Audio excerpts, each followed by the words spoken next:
You're listening to the State of Love and Trust, a Pearl Jam podcast. Follow the show on social media and remember to rate, review, and subscribe to the show on your podcast platform of choice.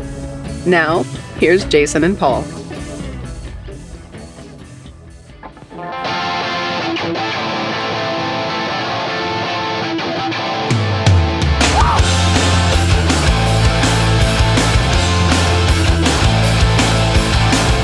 Welcome, everyone, to another episode of the State of Love and Trust. It's a Pearl Jam podcast, and I'm one of your two hosts, Jason Kerepesi, and alongside me, as always, is Paul Ghiglieri. I've started to say that intro like in just one breath, where everything kind of runs together. And so, if you have English as a second language, I apologize for how poorly I enunciate at the beginning. I'm just so excited. You should be. Tonight, we got something special planned. We do? Yeah. What is it? It is... Tell the fine listener what we got going on tonight. I have decided, and it wasn't an easy decision, but I decided that we're going to do another fan giveaway, Jason. Oh. Yeah. What are we going to do? Well, those of you listening might recall this. I ended up with a vinyl copy of No Code many moons ago. Oh, yeah. And I thought I was going to sell that vinyl copy. And I was going to use those funds to purchase additional records. Batteries. Yeah, exactly.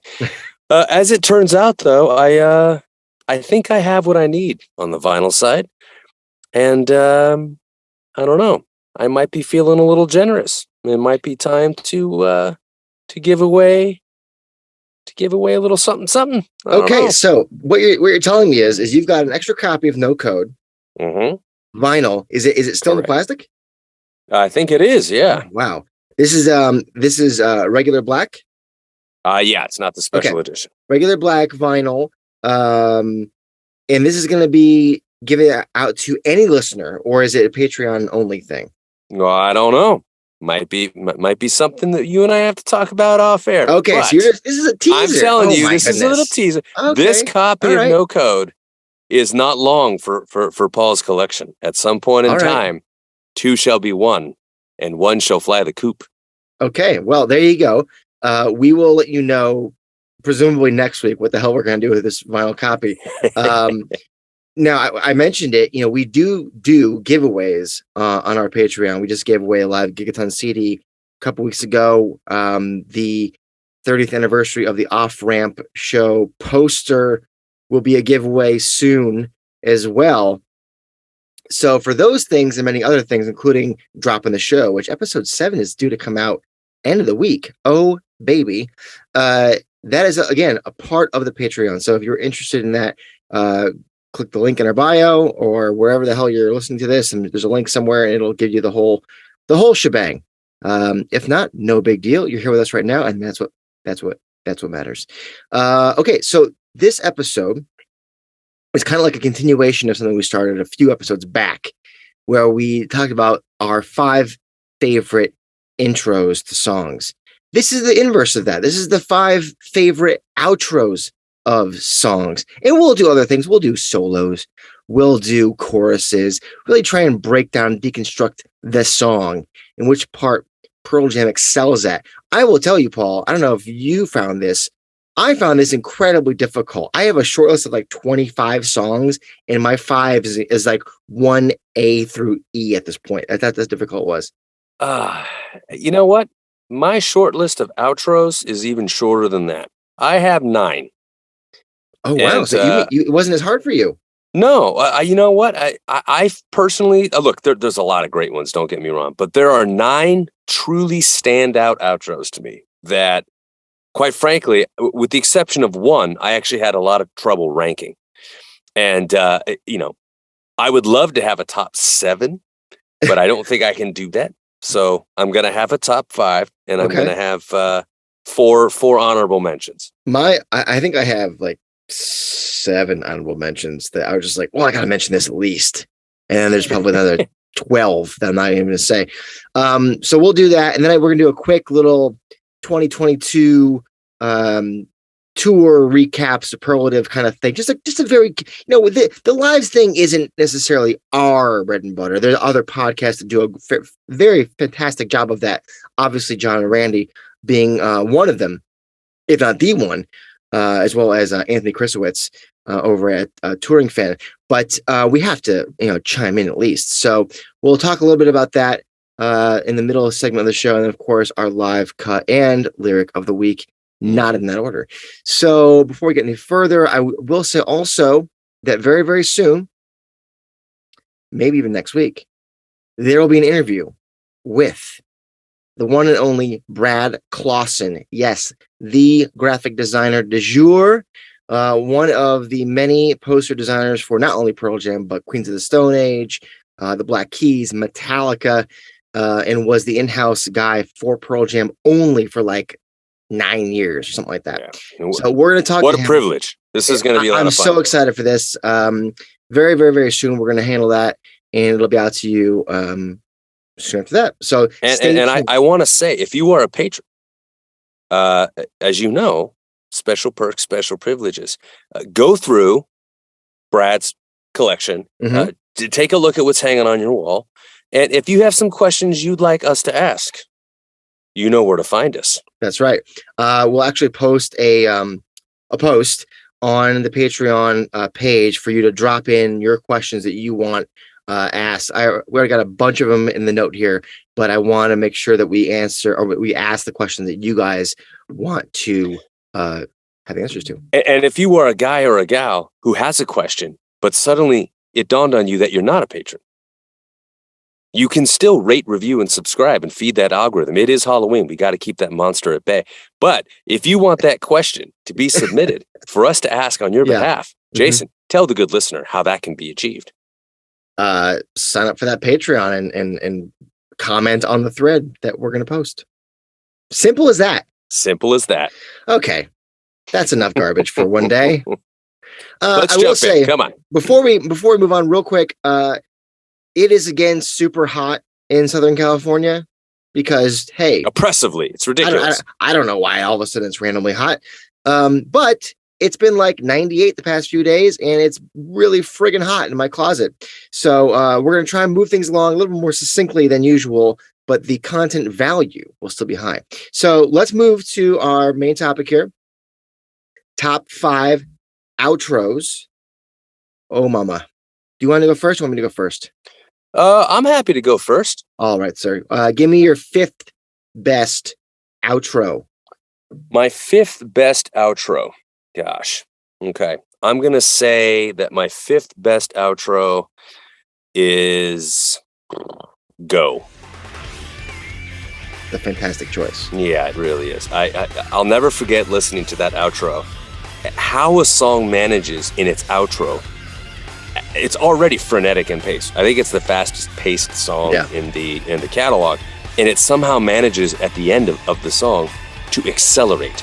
And it you get Dave's drumming at the end, and that guitar, and his mic is just slowly creeping up the fretboard, and it gets higher and higher.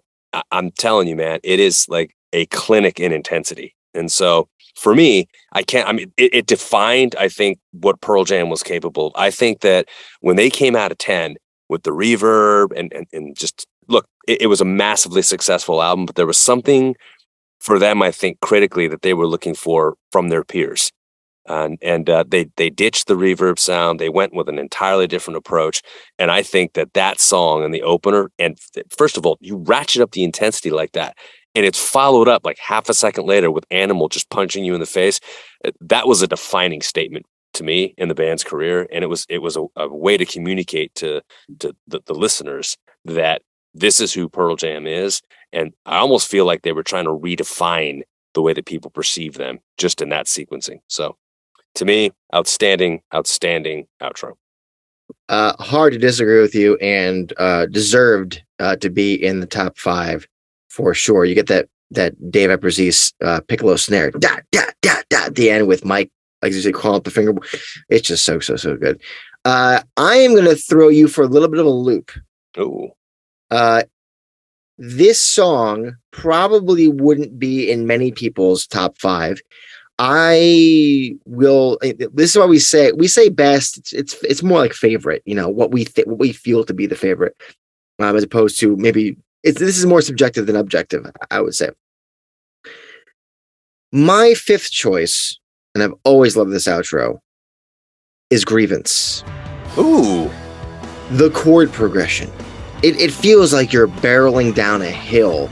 Yeah. They just sound so pissed in this outro. This isn't the early years pissed Pearl Jam, angry and upset about themselves or close friend. No, it's more macro than that. It's pissed off at the country at large, Big Brother, the government, and the way this song ends makes me want to sign on that dotted line, whatever they're trying to get going on here. Those last few lines too, just so powerful with the way the band seems like they're in an organized free fall. I want life to be, I just want to be, I will feel alive as long as I am free. And the way that song just kind of gets to that point, I love it. Yeah, man, that's a great call out. The way that lyrically the song seems to kind of crescendo. It all comes to that point. Yeah. And it's, the chords they use makes you feel like you have no choice but to go with them. Yeah. So, and again, I always come back to this, but if you watch their performance on David Letterman, it really comes through. So for me, Grievance, number 5. Outstanding choice. Love it. What do you got, number 4? Oh boy, I think for me after that, I'm gonna go with Rearview Mirror. It's my second song here off Versus, and again, it's a song that has an absolutely magnetic and arresting intensity to it, but that ending there is, it is cathartic on a lot of levels. And by the way, I'm going to use that word more than once in this episode. Cathartic? Yeah, especially for some of the upcoming ones I got here left on the list. But I really feel that at Rearview Mirror, everything about that song is essentially, to me, encapsulated and embodied in that outro.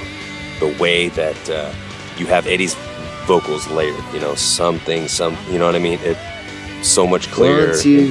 Once you. It's just, and you can't help but feel this nuanced positivity and this renewed vigor for not freedom, but just being able to extricate yourself from something that had become so toxic. Escape, exactly. And it's to capture that. You know what I mean? Like, people sing about escape, people talk about escape, but what does that sound like? What does that feel like? And the band and Eddie, at just the peak of his powers, they managed to somehow bottle that up with the composition and with his vocal delivery in a way that you just feel like you are soaring away to somewhere, but not in a given to fly kind of way. You know what I mean? It's not this elevated kind of release as much as it is more of a severing of what you had been tethered to, and there's that liberating feeling and there's a relief to it. You know what I mean? It's colored with relief. Those are two great words: liberation, and relief. For that, that's what I get out of it. You know, and I mean, musically speaking, it is epic. I mean, as an outro, it's who doesn't hear this live? And I mean, you just feel like you feel like you're levitating as you're listening to this. You know what I mean? It's pretty special. Which is why I think a lot of people were a little miffed that it was only played a couple of times this calendar year tour. We'll talk about that. We will. All right, my choice for number 4, again, maybe a little out of left field, but I tell you, like I said, I had like 20 songs on the short list. I went back to this one a couple different times to make sure that I wasn't crazy. I don't think I am. Number 4, I Am Mine. I Am Mine. Wow. Okay. Talk to me about this. That beautifully powerful chorus gives way to one of Mike's most beautiful yet simple solos. It's only 24 seconds long, but it's a beaut, and it ties everything up in a perfect bow that this song, for me, requires. And I believe our friend Ben O'Connor from Every Album, Every Song said it ends far too soon in his review of the song, and I completely agree. It feels like it could go on for another 8 bars at least. It's one of the most perfect ways to end a song for me, and it's done with a plum. And I know it's not banging like Go Rearview Mirror is, but I think for what that song is, the way that it ends, it could not end any other way. And I think it's a real kind of to use your word, well, it's not a liberation per se, but it is a relief. It is a release. It is a come to acceptance that it is time to live for yourself. That this is what you've got, and that's what that solo does for me. So I think it's just a really, really solid and underrated outro. I know I'm 2 and 5 here, and I'm leaving out a ton of things here. Trust me, my honorable mentions you're gonna be like, how could you do this? No, I actually like that you have taken the road not taken. I do. And you would think, listen, I'm the hard rock guy. I'm always gonna veer, if given the choice, to the harder shit. And again, this list is littered with hard stuff, but I had to make a choice here, and I felt like I would be remiss not to have this song in the list. So I love 4. Outstanding choice. All right, we're getting to 3 here with the hump. 3 for me is I will argue that it's the most iconic outro of arguably this entire era of music, the early 90s grunge era, and that's the outro to Jeremy. Okay. I really, you look at the video, the intensity in his face as that camera pans around, he's got those eyes, and it just, that he is lost in a place of just darkness and rage and fury, and just the way he sings, Jeremy spoken, and it just keeps going. And then you get the head shake, and you get that falsetto. It is, off the charts, man. To me, that was a signal to the entire world that Pearl Jam had arrived. You know what I mean? Like that, to me, that was when they launched themselves into the stratosphere. And I'm not going to say it's all Eddie, because there is some outstanding guitar work and drumming happening on that track. Jeff's bass, first of all, is just a shining achievement in that song from beginning to end.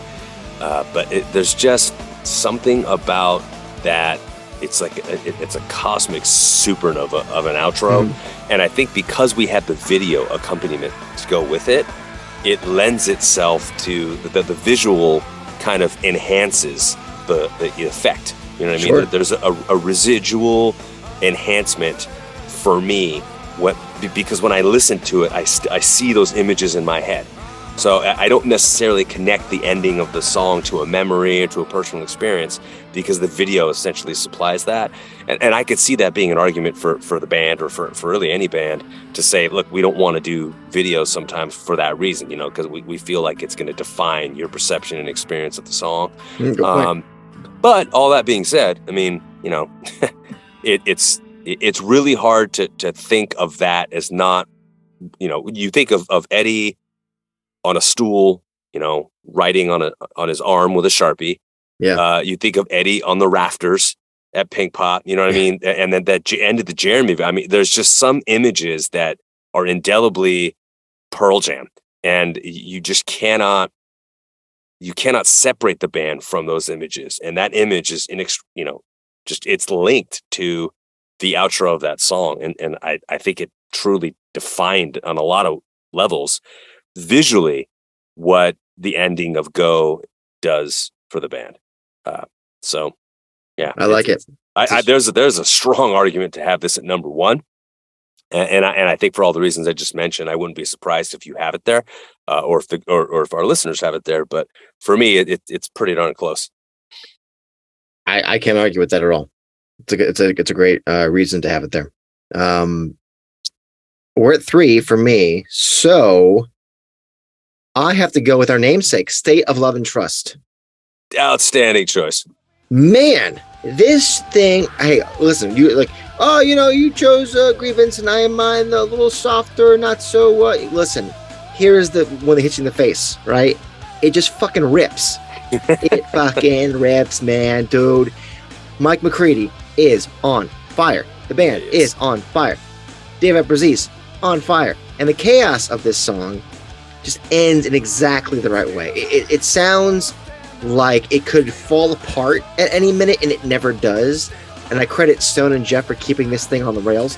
One of the quintessential Pearl Jam tracks from their quintessential era. It's the song casual fans find at some point and go, oh shit, what is this?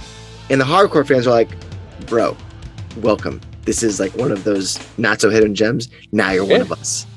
Now you know how it feels. You know, this is that ending is just pure. You mentioned catharsis. It's the rockin' version. It's not like the. Oh my god, it's great, dude. Incredible. And this the way that Dave ends those drums. Like, you think he's like, boom, boom. He does it twice at the end. I mean, you're gonna hear it in about 40 minutes Yeah. when the episode ends, so you know what we're talking about. But anyway, yeah, State of Love and Trust, number 3 for me. Solid choice, my friend. All right, top 2. Oh boy. Oh, now look, this is special to me because I think it speaks not just to the longevity of the band, but the greatness that they're still capable of. All time, to me, Retrograde is the number 2 outro ever. Hard to argue. And for me to feel that way about a song that came out on an album in 2020 when this band was formed in 1990 and 91, I mean, it's pretty impressive that they're capable of something this cathartic. And this is where I'm bringing this word back here, is because this is the type of outro, and I've said this on this podcast before, that you want your asses spread to. I mean, you just bottle me up and just scatter me to the. Your ashes. Hold on, I have to pause for 1 second. When you said it the first time, I thought you said asses spread, as if the song was going to fuck you. Pardon my French, everybody. No, your ashes spread. Maybe I didn't enunciate properly. No, you probably did. There's probably people listening that are like, did he just say that? No, that's on me. My head's in the gutter. You know what? I don't. You're saying that, person. And then you're going to edit this, and you're going to say, "I knew it. I knew he said that." No, I don't edit this part at all. This is all gravy. This is all good. Well, anyway, if that's what I said, I retract that statement. What I was trying to say, and what I thought I said, was your ashes spread. And because to me, that's what it is. I mean, you just see, and this has nothing to do with the video. Like, it's amazing to me that when I actually saw the video, that imagery was actually somewhat akin to what I imagined in my head. You're listening to this, and you just see like Aurora Borealis and the clouds, and just like, you know, the sun peeking through, and like just heaven, you know. And you hear these swells and the music and Matt's fills and rolls and Eddie's voice and the guitars, and you just imagine yourself ascending to this ethereal plane. You know what I mean? It's something special, man. It really, really is. It's really hard to find a more uplifting outro that just transports you somewhere. Like you're just in another place. You know, and you feel like it's an out of body experience in a lot of ways. It really, really is. And it was the thing I was most excited about hearing during the Gigaton tour, was just like hearing that live and just like, what does that sound like? You know what I mean? Like, so, and I can honestly say that live, they nail it. It doesn't quite have the same, like impact, because there's a lot of studio work happening in that outro, but if you get to hear it live under the open air, you know what I mean? That's you know, and they did that at Ohana, and there's a lot of venues where they've played this year where they were able to achieve that. But that's the way to hear that outro. And the next time you hear this song, if you are outdoors, don't watch the band. When you look up to the sky and just be there. You know what I mean? Just levitate, rise. Anyway, going with Retrograde. How do I follow that? Okay. Jesus Christ. Well, I am going to follow that. And it's a song you've already said. It's Rearview Mirror. Nice. Because this is a top 5, I had to leave out some incredible songs with some incredible endings, as I said before. And I chose this one over a song like Go, which has an outrageously great outro, as you find.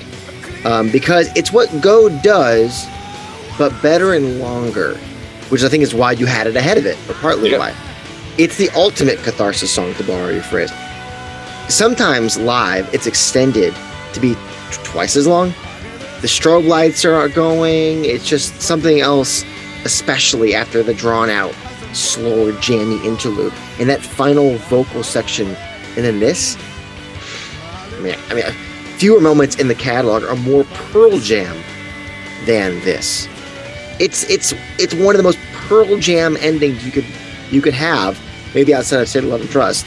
And there's a reason why it closes main sets so often. Maybe not this year, but often And you think about, our live cut of the week from this song was Atlanta 94. I mean, Christ. Incredible. And there's a reason why this closes so many main sets, because how the hell you follow it? Think about the songs that are going to close either the show or a main set. They're there because they're hard to follow. They are. So, Rearview Mirror, for me, easy top 2 choice. There you go. Beautiful call. We're at the number 1 spot. I think I know what you're going to say. Yeah, you know what I'm going to say. Go ahead. It's Black.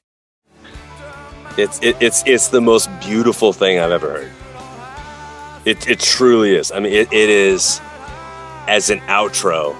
First of all, the passion in that outro is unrivaled, number 1. Number 2, the fact that they could play it live and shush the crowd and get them to sing that, and you just get that and it's just thousands of people singing it, and you just get Matt just kind of like brushing with the drums a little bit in the background.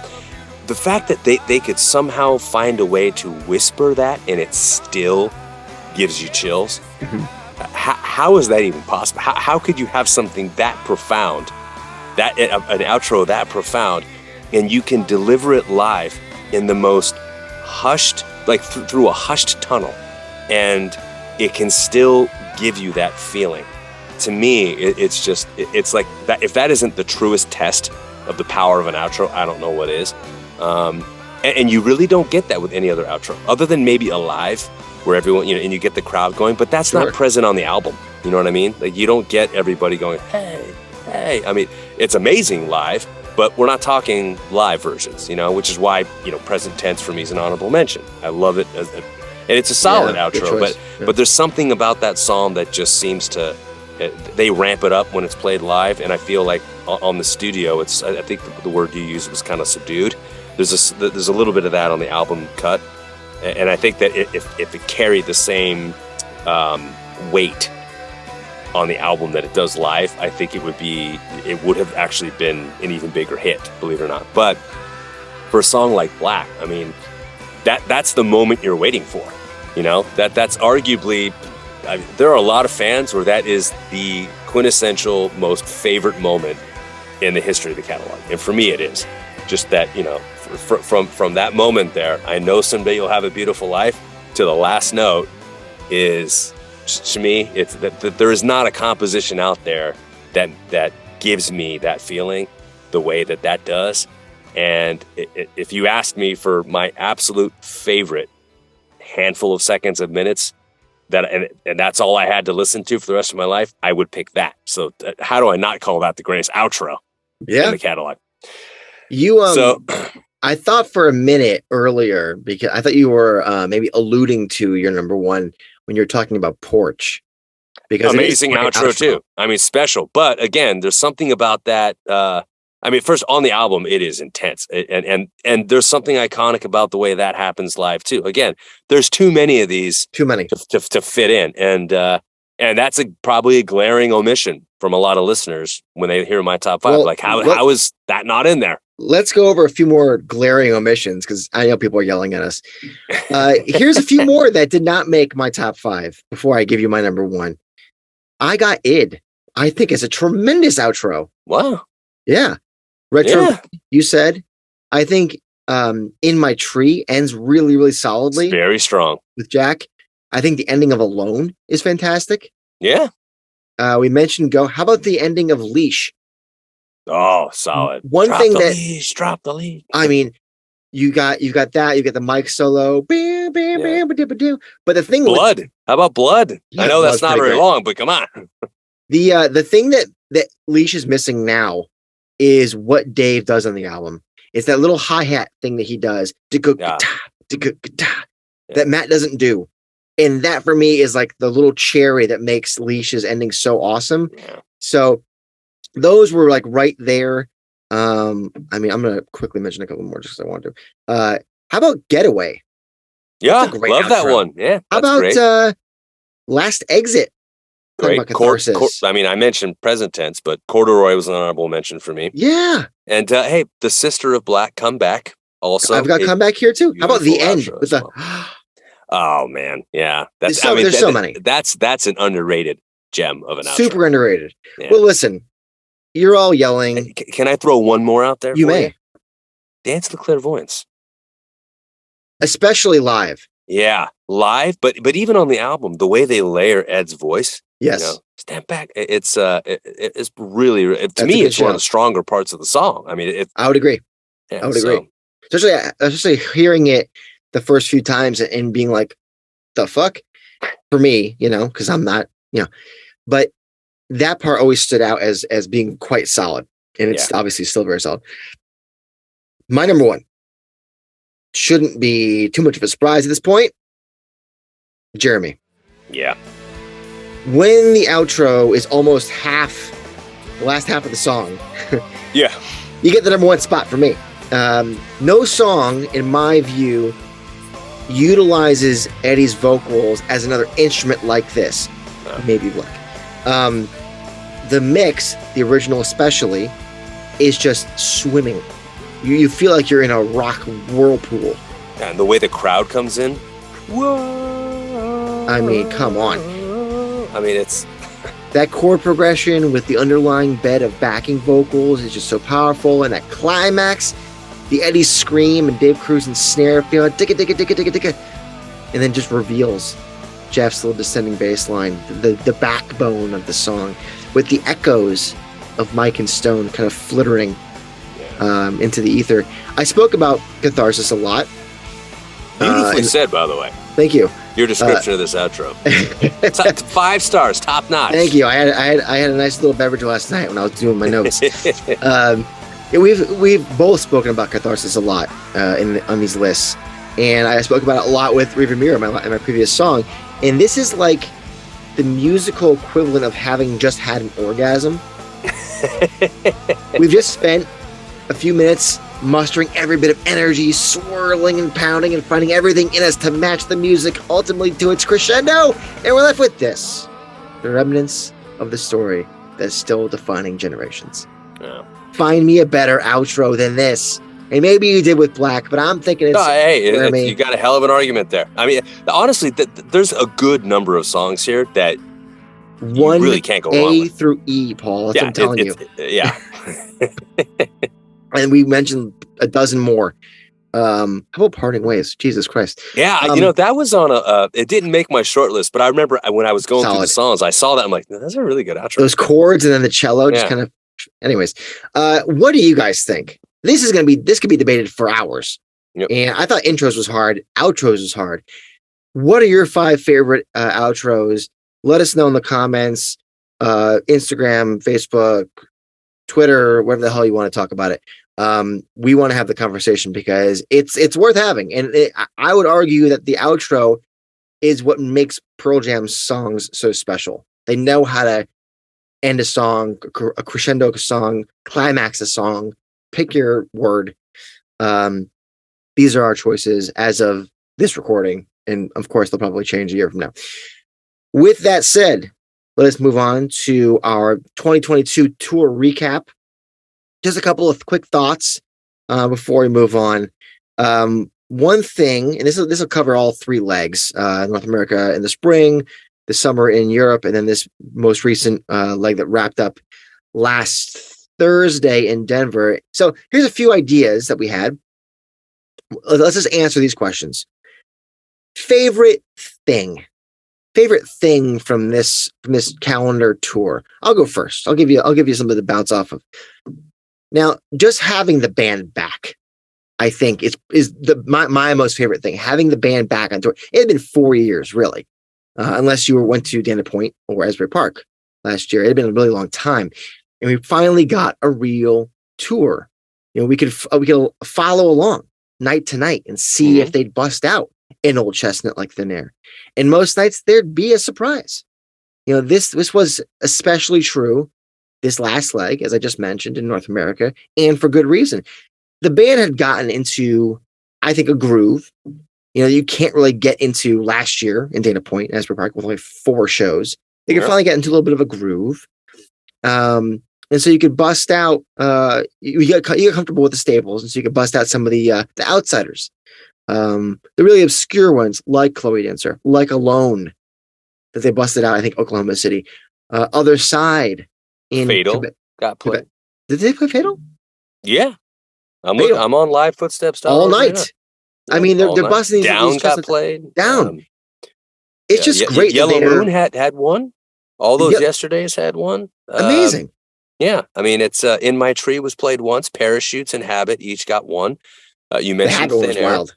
Yeah, Alone and Pendulum. Lightning Bolt, surprisingly, for as big of a song as I know you feel it is live, only played once. I told you this thing, I was going to fade into oblivion. Oh, my God. Sometimes got played more than all the songs we just mentioned, by the way. So did Chloe Dancer. Sad and Light Years, each two apiece. Sleight of Hand got played twice. More than all the other songs we've mentioned. Brain of J only twice as well. So, I mean, it was pretty interesting the way that they put this together. Now, interestingly enough, the songs that received the most play, I'm just going to give you the top 10 here. Alive, Porch, Even Flow, Corduroy, Do the Evolution, Given to Fly, Dance of Clairvoyance, Quick Escape, Elderly Woman, and Daughter. Yeah. Right behind it at number 11, and this is pretty cool, Why Go? Why Go was played as much as Better Man in Black. I'll tell you what, Why Go had a renaissance in this tour. It did. It usually was one of those ones that would kind of come about every maybe 15 to 20 shows. Mm-hmm. It wasn't all that common, and they played it almost every night, it felt like, at certain points. We got Mind Your Manners 8 times. That I would not have called. 8 times. That's actually more than I remember. Interesting. Yeah. So, I mean, for me, my favorite thing was that they're back and they were able to get into a groove. Mm-hmm. Because, like I said, when we saw them last year at Ohana, it's like it felt like that they were doing what Matt Cameron did in '98. Learn enough songs where you can vary a few set lists up, but that's all we're going to know. We're going to feel a little rusty by doing it. Mm-hmm. I felt like once they got through the first leg, which obviously had a little bit of a weirdness at the end of it, they started finding that groove, especially in Europe. And we got some really cool shows and really great performances. So for me, favorite thing is that they're back. I don't know what you thought. I think for sure that without a doubt, I mean, that goes without saying, to be honest with you, just having Pearl Jam back and for them to tour as prolifically as they used to. Because I didn't know if it was going to be these abbreviated tours or if they were just going to go full rush and be like, we're touring the planet, you know? And they really did. I mean, I feel like they got out there and they gave fans that experience that we were so used to. And they played 3 nights in a row, by the way. Did you know that? No, I didn't actually. That's 16th, nuts, 17th, 18th. They played of September. They played in a row, and I don't think they meant to necessarily, but that's the way that the Bourbon and Beyond Festival kind of just sat in between Nashville and St. Louis. Wow. Let's move on to biggest surprise. For me, the biggest surprise was probably the COVID-induced drummer situation. Yeah, no doubt. I mean, and those boots are worth having only for the novelty of them, because you've been on record as saying that there's a lot of inconsistency because for obvious reasons. Yeah, and it's no shame. It's just that those guys don't play these songs night in, night out. We got Dave Cruson on the drums. I was going to say 9 out of 11, 10 songs. Come on. Yeah. I mean, that alone, I think that is a boot. Just to me, it's a vault release. I'm surprised. How cool is that? Dave Cruson for basically the album. I mean, yeah, I think we'll look back at that show as something historic for sure. Yeah. That you have that moment in time of 10 with that lineup intact. I think outside of that, it has to be how consistently they close the main set with Porch. And I don't really mean it in a good way per se. That Porch, I was surprised that Porch closed almost every show. It was weird. I'm on Live Footsteps right now. The last maybe like couple of weeks of the tour, they kind of changed it up a little bit. But there was a stretch in Europe where it was almost nightly.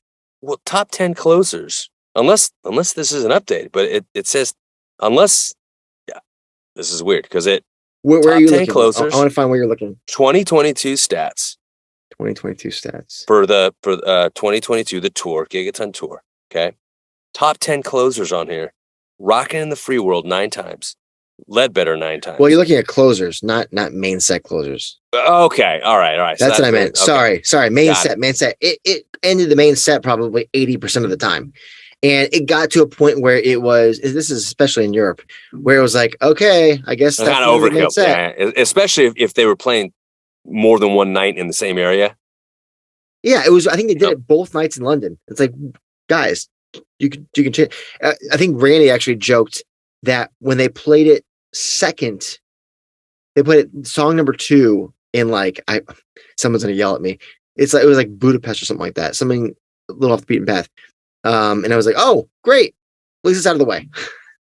Not that it's not a bad song; it's a great song, but like every friggin' show, it's like that was a little bit of a surprise to me because usually they vary it up. Maybe Better Man will close, maybe Black will close, maybe River Mirror will close, maybe you got to change up a little bit. So I think because of that, we almost started getting like this greatest hits vibe, where too many of the shows kind of had a little bit of a greatest feel to it, where you kind of knew that these like 8 songs were going to happen every single time. And maybe it's due to the fact that there's the festival crowd, so you kind of peg them for more of that than the obscure stuff. And I get that. For me, I think what was really surprising is the fact that we had like 19 openers. That is a surprise. I mean, Release, Wash, and Daughter each. Release was 4 openers. Wash, Daughter, and Of the Girl had 3. Of the Girl, you and I love that as an opener. Oceans, also a great opener, twice. Wygo, again, I was surprised that it had as many plays this tour as it did, but the fact that it opened, I've never thought of that song as an opener.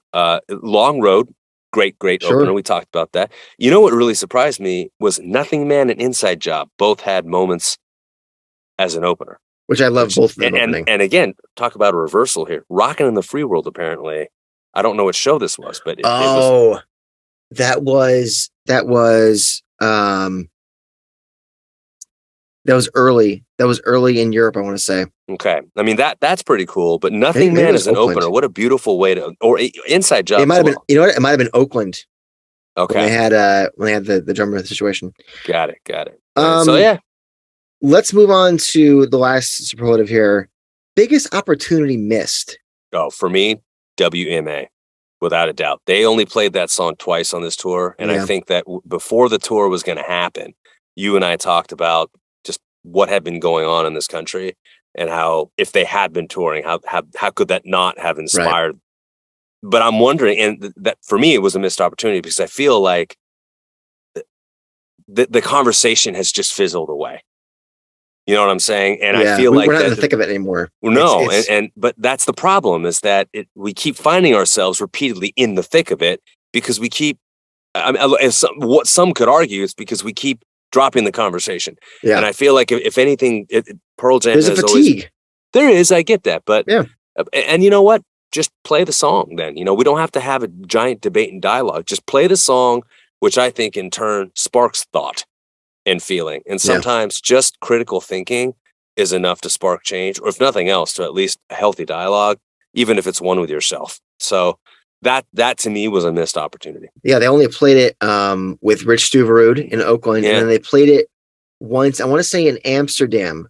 And I remember Eddie saying, I got a note from somebody who was a request. He wanted to play this song, and apparently we had never played it in Europe before. Whoa, that's Jesus Christ. Crazy. Wow. And they busted it out. So I'm along the same lines as you in that I think we simply did not get enough from Binaural through Lightning Bolt.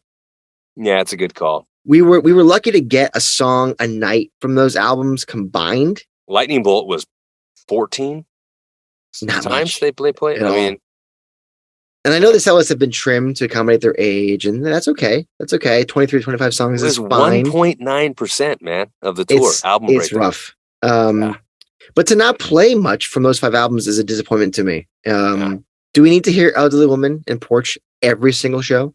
No, but Corduroy every single show?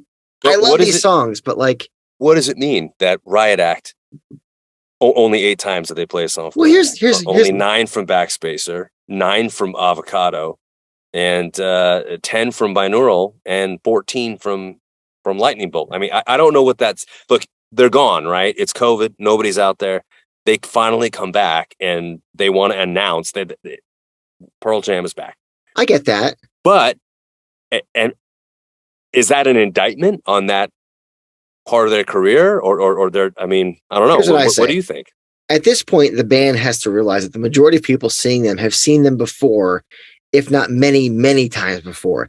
And from show to show, you'll likely have repeat visitors. So if Corduroy skips a night, it won't be the end of the world. Right. Like, where's Breaker Fall? Where's You Are? Where's Army Reserve? Where's Johnny Guitar? Where's Future Days? Like, I know I'm diving into the depths here, and I know the band did pull out Save You, Sleight of Hand, Buffalo Captain once, Light Years a couple of times, Mind Your Manners, Just Breathe, each at least once. But come on, I mean, there's room in the set list to not repeat some of the usual suspects. It's possible I'm overreacting, maybe. Maybe they might have just gone back out there and said, "Hey, let's give them what they want to hear. It's been so long." You know what I mean? And that might have been the argument. I don't know. If you're playing I'm okay with that.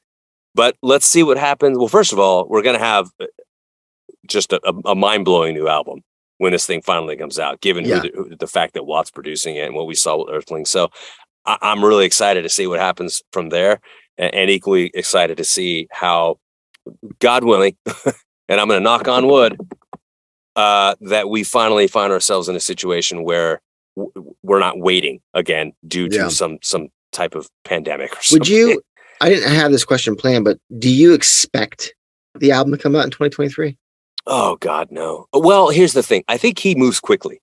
I think he does too. And the fact that they're already recording, I think, is meaningful. I just think that they had too much time on their hands without being on tour. They didn't get fatigued. So COVID forced them to really explore themselves creatively and to take risks and expand the scope of their sound. So I'm inclined to say that when they got in the studio, he's had them humming along. Do I think the album comes out next year? My gut says no, only because it's so unlike Pearl Jam to finish a tour. Because if they release the album, they're going to want to tour again. And knowing them at their age, I mean, they're used to having like 4 years in between each tour. Listen, I realize they're getting older. They're close. I think Ed's 58 this year. Yeah. Jeff's almost 60. But they don't really have any years where they're totally off the road in their history. So yeah, I would say maybe 97. They were off the road a little bit. What was the year they opened for the Stones? Was it 97? I think so. Yeah. Cause they had, 95, there wasn't a ton. 97, there wasn't a ton. I want to say 99 before binaural. We didn't get a ton either. Well, listen, I think there's a strong possibility that he gets them working in a different way than they're used to. And the last 2 years has prompted a lot of, just a lot of creativity. And I think the guys would be inspired by that change from the previous, recording cycle that took essentially 4 years to do once they started doing it. I think there's a good chance we get something by the end of next year. I'd love that to be the case, just because I want to get as much Pearl Jam as I can while we have time to get it. All right. That is good stuff. I want you guys to let us know what you think is the biggest surprise, what your favorite thing about this year's tour was, and what the biggest opportunity missed was. And while you ruminate on that, we are going to move on to the the lyric of the week.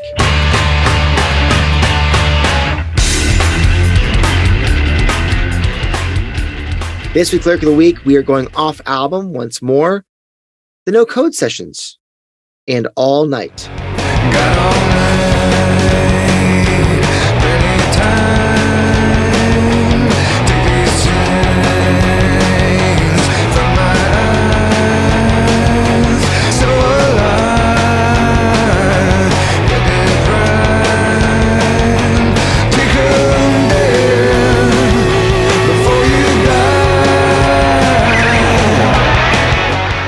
All right, top of the song, Paul. Top of All Night. What do you make of this?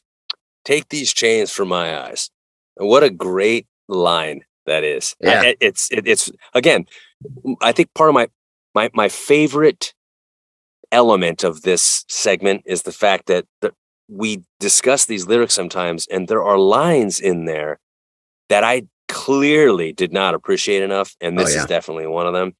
So alive, getting it primed, take them there before you die. So to me, it's a song about living in the moment and making the most of these nights. And we see these films that romanticize, a night to remember, right? And I think to where you just feel like it's a moment suspended in time. It really does. It's a night you don't want to end. And take these chains from my eyes it's just a great lyric that I think encapsulates what it means to see things anew, to see things from a different perspective, to see things in ways that you aren't used to or have rejected. And in some ways that could be very therapeutic. In a lot of ways it can be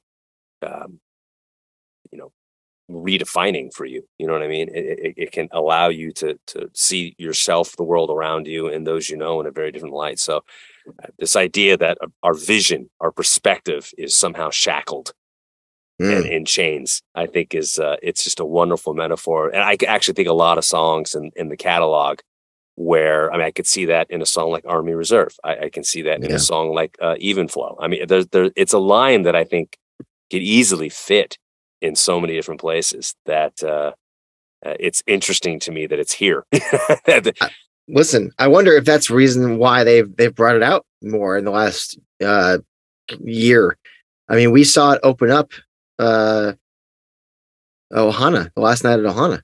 They busted it out. I was like, oh shit. You're right. It's don't let a single moment escape you. You think life is short? Yeah, life is short, but that's the macro. Tonight, we got all night, man.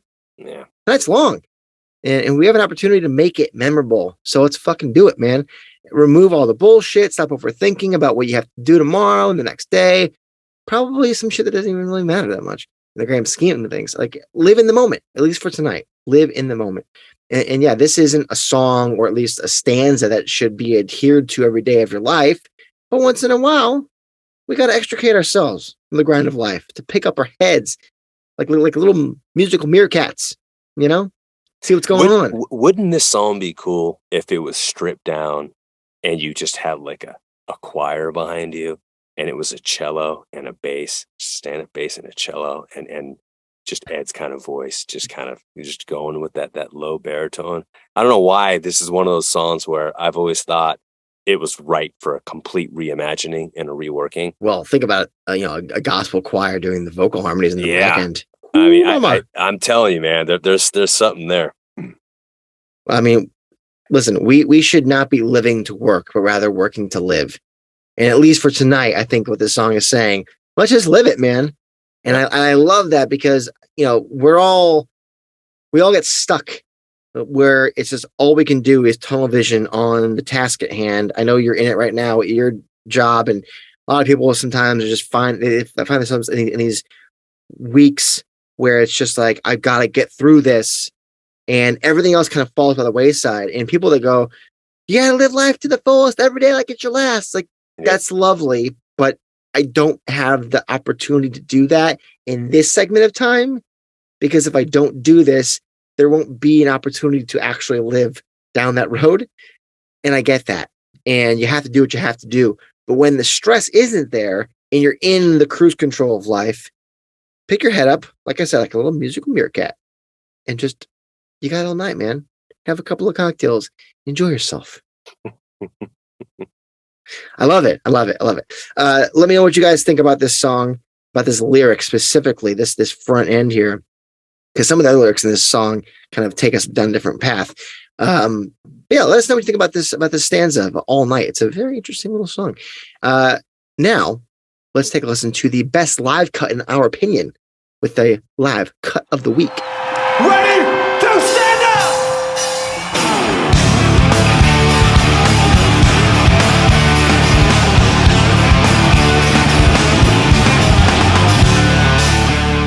All right, live cut of the week, All Night.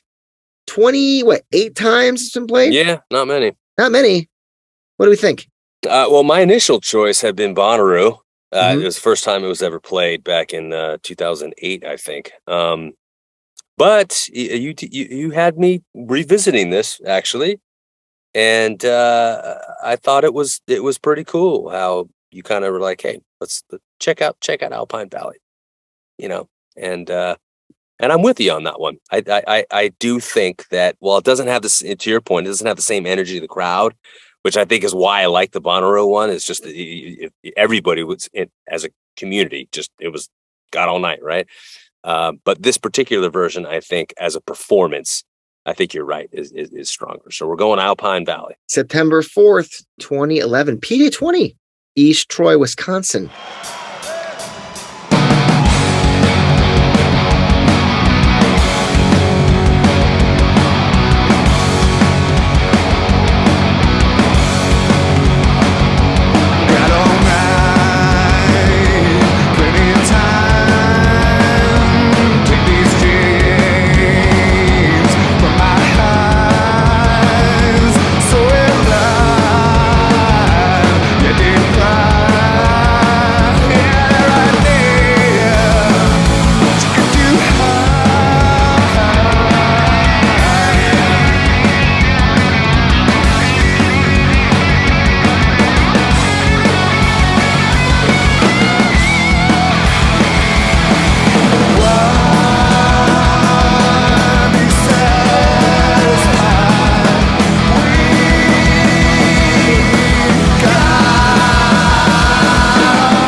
%.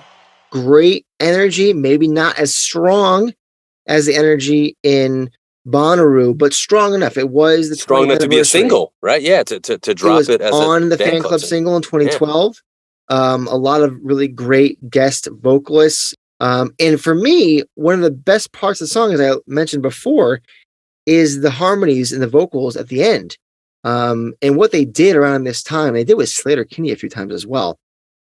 Not only do you get them singing the background harmonies, but you get them doing a little bit of a call and response. Got all night, got all night, yep. Got all night, got all night. That's really cool. I love that. And if you can get that with some really great energy, I just love it. I think it's a fantastic performance. So I think for that alone, it just snuck past at Bonnaroo, which, hey, another song you could very easily say the best version is the first version. It would be like the third or fourth time we've done that. Yeah. But yeah, Alpine Valley, why the hell not? PJ 20 with a bunch of great guests. What do you guys think it is? 28 times, you could spend a weekend going through all of them. You got some time. You got all night. Talk to us. You already did there? Pun intended. I'm terrible. I'm sorry. That's the show, guys. We thank you again for listening. Again, if you're interested in Patreon, there's a link in the bio. Go check it out. Dropping the show, episode 7, coming out on Saturday. And yeah, we've got a great interview with Brad Clausen coming out maybe next week. And I'm really excited to talk Bozers. We've had people talk about requests that we talk about art on this show, album covers, and we'll do that eventually. Mm-hmm. But what's more in the pantheon of art and Pearl Jam than the concert poster? And who is the most thought of person when you think of Pearl Jam posters, maybe besides the Aim Brothers, than Brad Clausen? Yeah, and I could see this being a series of conversaes about art. Man, Emick Brothers. Yeah, and then obviously the album art itself, and we could talk about Jeff's art. I mean, there's a lot of content coming your way, friends. Oh yeah, and we will announce next week what the hell we're going to do with Paul's extra no code copy. But until then, feed the algorithm. Man, those pregnant pauses are just delightful. Well, I decorated the place for Halloween. Halloween is now thrown up in my condo, right? So my home is covered in Halloween. It's time to get freaky, my friends. All right. And creepy. Okay. All right. Before this goes off the rails, we will see you next week with another new episode. And until you do, you'll be listening to The State of Love and Trust.